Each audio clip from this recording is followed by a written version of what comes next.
Good morning. Eto quick lang, mga 5 minutes lang, 5 minutes. Bali, ang kailangan din natin dito itong black cat, black cat, saka pwede rin tong RSI. Either black cat or RSI. So, ganito yan. Ah, Tinitrade natin to. Una natin titingnan, 'di ba? Sabi natin sa 4 hours. So dito sa 4 hours, makikita natin itong si Black Cat, red pa. Ibig sabihin bearish.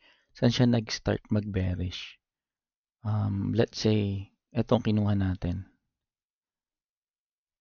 Ito yung kinonfirm natin na bearish kasi meron pa isang bullish doon. Ayun yung isa. So kinonfirm natin tong bearish.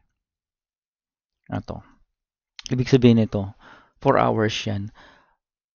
Ang trade natin is downtrend. Downtrend ang trend natin dito, downtrend. So yung makikita nyo sa lower time frame na bullish, right? Ito bullish. Pullback lang 'yan. Pullback lang 'yan ng 4 hours. Pero not until yung 4 hours mo maging blue, yun yung mas malaking trade. Itong mga to. Kung 4 hours mo naging blue. Pag nagpunta ka sa lower time frame, kahit na mag-pullback siya, tataas pa siya until na mag-red yung 4 hours mo. So, ang diskarte ngayon dito sa 4 hours, kung sa lower time mo didiskartehan, right? Maghanap tayo ng mas magandang example. Tingnan natin yung ADA. Pwede din yan. Pero, ito. Ano ba yun? O XRP. XRP na lang. Sige na, dito na tayo. Kung nakita natin na bearish pa rin siya sa 4 hours, ibig sabihin, ang trade dito is downtrend. And then, ipa-plot natin ito. Ipa-plot natin ito dito. Yan, right there.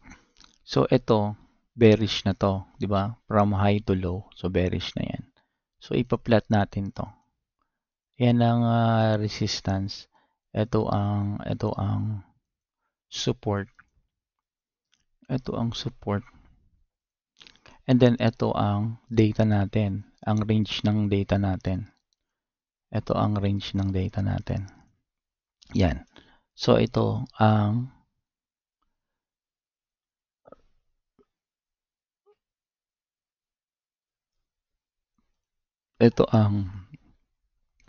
range ng data. Yan. Which is composed of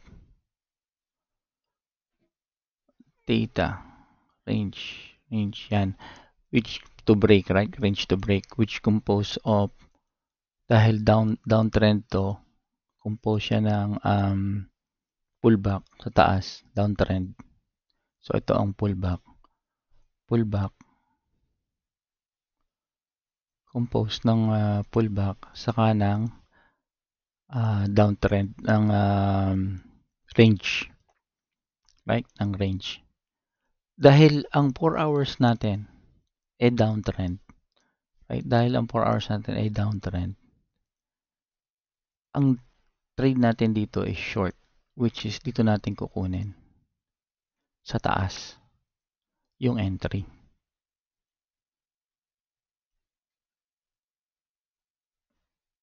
Yan ang entry natin. And then na break. Ganun yun.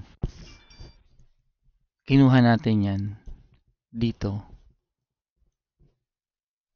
sa 4 hours. Diyan natin binase yung bias natin ng trading.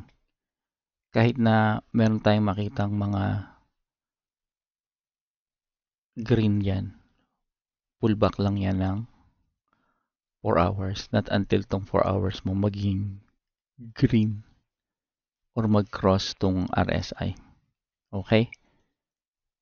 So, another yan, another tip yan. Maganda yan. So, hindi na tayo malilito kung anong iti-trade, kung paano tayo, anong trade natin, long ba o short. Okay? Pwede nating abangan. Pwede natin abangan. Pwede na tayong mag-short and then abangan na ma-break to. Mabi-break yan eh. And then, magkakaroon na naman uli ng panibagong data yan. Pwede naman natin yun abangan. Okay? Yun lang for today.